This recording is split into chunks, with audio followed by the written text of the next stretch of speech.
A moment more than 20 years in the making.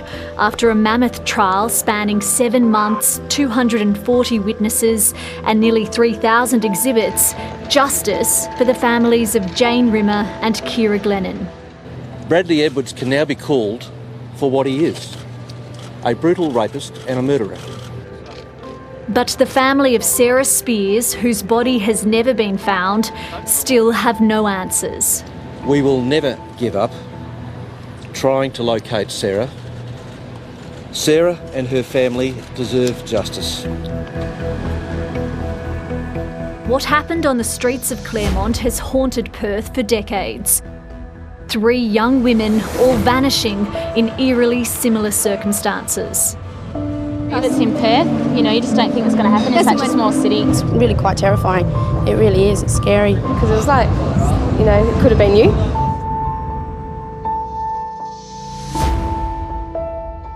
It led to the longest running and most expensive murder investigation in Australia's history. I think the entire community was traumatised by these crimes, and that trauma has lasted more than 20 years. The case began with the disappearance of 18-year-old Sarah Spiers in January 1996. She'd been drinking at Club Bayview in Claremont. Around 2 a.m, she booked a taxi from a phone booth around the corner, but when her taxi arrived, she was gone. It is very much out of character, and that's what makes it so concerning. Her body was never found. Every hour that passes, concern grows.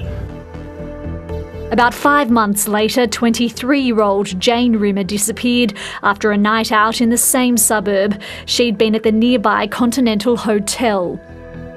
Her body was found 8 weeks later, crudely hidden in bushland just south of Perth. In 1997, a third woman, Ciara Glennon, went missing, again after a night out in Claremont. Please hold on. Be strong. Have faith. We will find you. Less than a month later, her body was found in the bush just north of Perth. We certainly have fears that there is a serial killer at loose in Perth as well. There was no doubt then that young women who were going to night spots in Claremont were in mortal danger. The investigation led nowhere for years, the mystery leaving the victims' families heartbroken.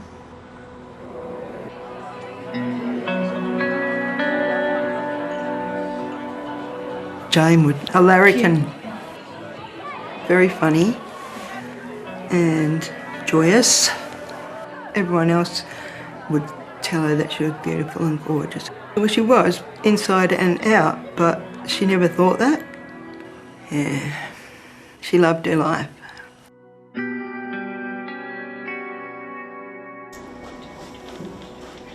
Lee Rimmer's life hasn't been the same since her sister Jane's death.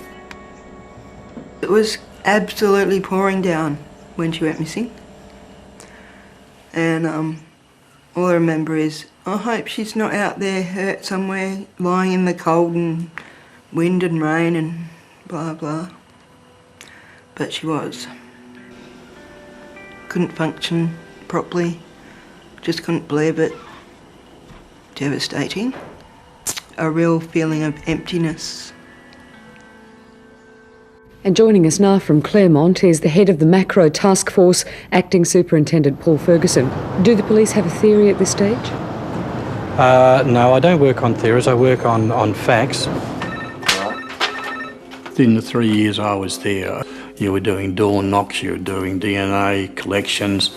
There were some days there when we had in excess of 200 people working on the file. Retired Detective Paul Ferguson led the early investigation into the Claremont case. As soon as you get a case, the first thing you want to do is to catch the crook. When the investigation went to the cold case, I suppose the greatest fear I had was that the offender had either died or left WA. I need your help desperately. Celebrities were recruited to try and find the culprit.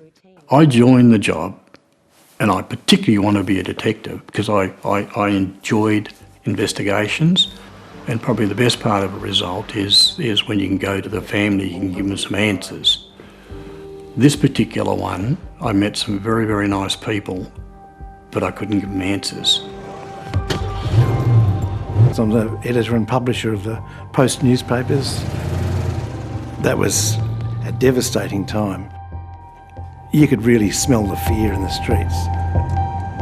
Journalist Brett Christian has followed the investigation from the beginning and says there were flaws in the police investigation. The police did their best with the information they had at the time, but it certainly did not solve the crime for a long, long time, for 20 years. They asked for very generalised information and they got thousands and thousands of rubbish calls. They focused on 3 people who were not the murderer, and it ruined their lives. In 2015, Brett's paper was the first to report a major forensic breakthrough. Police had linked DNA evidence from an unsolved older rape case to the Claremont crimes. In 1995, a teenage girl was abducted and raped in Karrakatta Cemetery. She survived. Police suspected her attacker was also the Claremont serial killer. DNA recovered from that poor young woman who was raped in this cemetery was matched to a sample scraped from under the thumbnail of the last murder victim, Keira Glennon. They realised that if they'd solved the rape, they would then solve the Claremont serial killings. 20 years after the disappearance of Sarah Spears, Bradley Robert Edwards was charged with the murders of all 3 women. He pleaded not guilty to those charges, but did confess to the 1995 Karrakatta rape and the attack of another teen in the late 80s. The trial began last November with Justice Hall weighing the evidence alone. There was no jury. Fibre and DNA evidence contributed to Justice Hall finding Edwards guilty of murdering Jane Rimmer and Keira Glennon, but Justice Hall found there was insufficient evidence to prove beyond a reasonable doubt that Edwards also murdered Sarah Spears. She must have been abducted and killed, but the circumstances in which she was taken and how she died are unknown. For Lee Rimmer, the verdict is small comfort for the loss of her sister Jane. It means that I can hopefully get on with the rest of my life without all this stuff. I think you get some closure, but it's always going to be the same. No one's ever going to bring her back.